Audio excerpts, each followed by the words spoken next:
करण, यही है वो आदमी जिसने मुझे थप्पड़ मारा। अच्छा, तो ये हैं आपके पति जो डीएम है। करण, इस आदमी ने सबके सामने मुझे थप्पड़ मारा और मेरी बेइज्जती की। इसे ऐसा सबक सिखाओ कि इसकी 7 पुश्तें याद रखे। गलती इनकी नहीं, गलती तुम्हारी है। जरूर तुम्हारी परवरिश में कोई कमी रह गई होगी जो तुमने हमारे देश के फौजी के साथ ऐसा बुरा बर्ताव किया। हमारे देश के फौजी के साथ बदतमीजी। तुम्हें पता भी है, देश की सुरक्षा के लिए ये लोग दिन रात सरहद पे खड़े रहते हैं ताकि हम लोग अपने घर में चैन से सो सकें। और तुमने इनके साथ बदतमीजी की। लेकिन चुप! करण, अगर तुम्हारी आंखों में जरा भी शर्म है ना तो माफी मांगो इनसे। जाने अनजाने में मैंने आपसे जो भी कहा, मैं उसके लिए बहुत शर्मिंदा हूँ।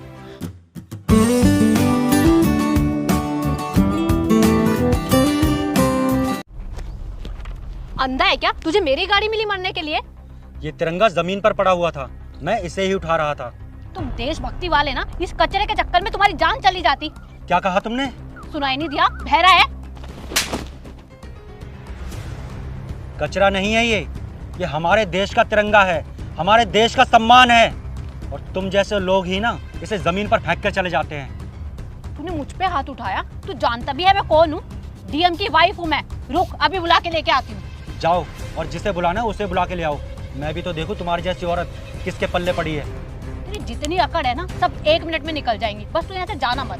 फौजी हूँ, सीना तान कर यहीं खड़ा मिलूंगा। जाओ।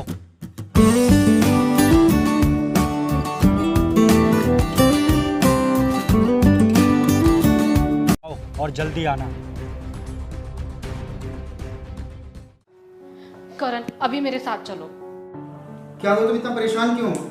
मैं कार चला रही थी, एक आदमी मेरे सामने आ गया। मैंने ब्रेक मार दी, और अगर मैं ब्रेक नहीं मारती तो वो मर जाता। और मैं उसे समझाने लगी और बातों बातों में इतनी बहस हो गई कि उसने मुझे चांटा मार दिया। उसने सबके सामने मेरी बेइज्जती की। उसने सबके सामने डीएम की वाइफ पे हाथ उठाया। अब जब तक तुम मुझे सबक नहीं सिखा दोगे, मैं चैन से नहीं बैठूंगी। तुम मेरे साथ चलो अभी।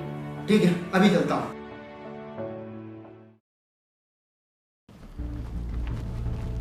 करण, यही है वो आदमी जिसने मुझे थप्पड़ मारा। अच्छा, तो ये हैं आपके पति जो डीएम है। करण, इस आदमी ने सबके सामने मुझे थप्पड़ मारा और मेरी बेइज्जती की। इसे ऐसा सबक सिखाओ कि इसकी 7 पुश्तें याद रखे। गलती इनकी नहीं, गलती तुम्हारी है। जरूर तुम्हारी परवरिश में कोई कमी रह गई होगी जो तुमने हमारे देश के फौजी के साथ ऐसा बुरा बर्ताव किया। हमारे देश के फौजी के साथ बदतमीजी। तुम्हें पता भी है, देश की सुरक्षा के लिए ये लोग दिन रात सरहद पे खड़े रहते हैं ताकि हम लोग अपने घर में चैन से सो सकें। और तुमने इनके साथ बदतमीजी की। लेकिन चुप! करण, अगर तुम्हारी आंखों में जरा भी शर्म है ना तो माफी मांगो इनसे।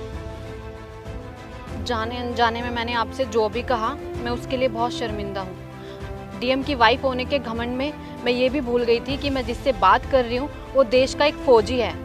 वो फौजी जो पूरा साल अपने घर परिवार से अलग रहकर हमारे और हमारे देश की रक्षा करते हैं। सवाल फौजी होने या ना होने का नहीं है।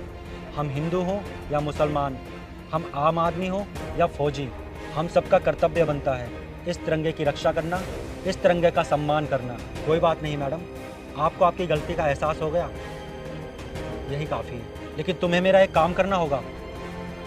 इसे पकड़ो और कसम खाओ, आज के बाद ये तिरंगा तुम्हें कहीं भी दिखेगा, तुम्हें इसका सम्मान करना होगा, इसका आदर करना होगा।